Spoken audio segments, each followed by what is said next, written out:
చిన్నప్ప అనేవాడు పిఏ, వాడు ఎంత చదువుకున్నాడు, 10వ తరగతి చదువుకున్నాడు, ఇంటర్మీడియట్ చదువుకున్నాడు మనకి తెలియదు.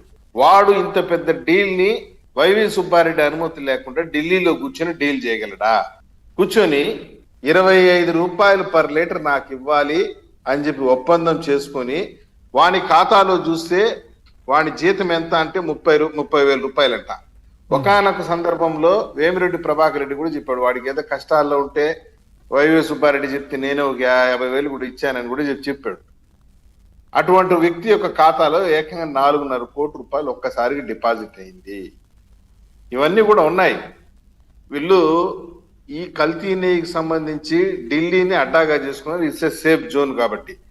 లిక్కర్ కేసు కూడా చూడండి మీరు. లిక్కర్ స్కామ్ అంతా కూడా ఎక్స్చేంజ్ ఆఫ్ మనీ కానీ ఇంకొకటి కానీ హవాలా జరిగిందంతా కూడా అని ఢిల్లీ వేదికగానే జరిగింది. ఇంకా కూడా మీకు ఇంకా చాలా విషయాలు బయటకు వస్తున్నాయి. ఒకటైతే వాస్తవం సార్,